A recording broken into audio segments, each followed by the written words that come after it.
Good morning. The Food and Agriculture Organization estimates approximately 2.3 billion people are facing some level of starvation from a range from mild to extreme.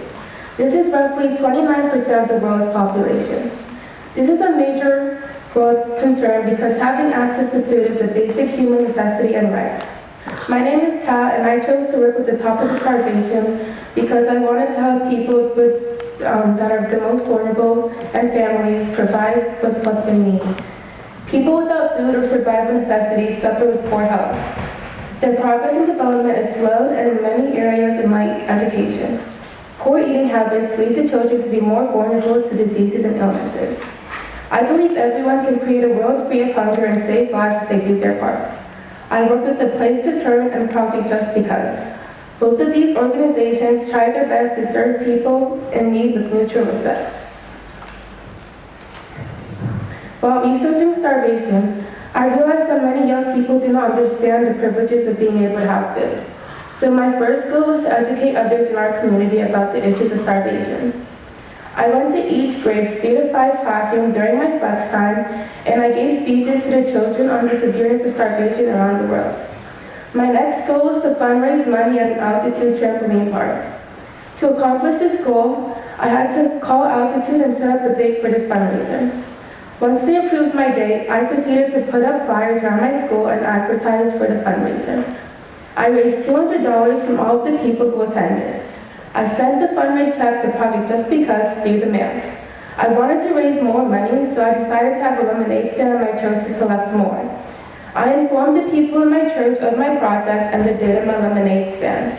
When that day came closer, I made some lemonade and I set up a stand at the back of my church. I managed to raise $110 more. My next goal was to donate canned food to a food shelter. I used the money that I fundraised at my church to purchase canned goods and non-perishable items. I delivered these items to a Place to Turn. My last goal was to volunteer at a food shelter for at least 2 hours. I achieved this goal by helping a Place to Turn stock and sort their shelves and serving individuals and families. While trying to achieve my goals during this Capstone project, I ran into challenges and difficulties. After I approved my fundraiser under Salvation Army's name, and I held the fundraiser, Salvation Army no longer answered any of my calls or emails after the fundraiser was held. I even went to their building and no one was there to open the door. At this point, I was ready to find another organization.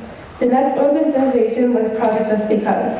I sent the fundraised money to them after we agreed on the goals of my project. They did not go through with the plan. They stopped answering my calls after the check was sent out to them.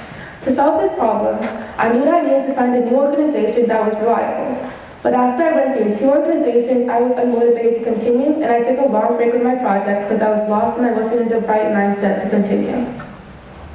While overcoming my obstacles, I had time to look back and reflect on the things that I learned during this project. I learned that hunger is the cause of 45% of children's deaths globally, and more than 99 million children under 5 are underweight and unfed. The amount of people who are starving in the world increases year by year. This is because of the decrease in income that's spreading around the world. I also learned that the people who suffer from starvation is usually linked with poverty, and 10% of the American population suffer with starvation, and 9.1% of the American population are living in poverty linked to starvation. The main reason for starvation is not being able to easily access food or having bodily image issues that leads to eating disorders and difficulties. This issue made me more sensitive to the amount of food around me. I've become more grateful that I'm able to access food at any time of the day without worrying when I receive my next meal.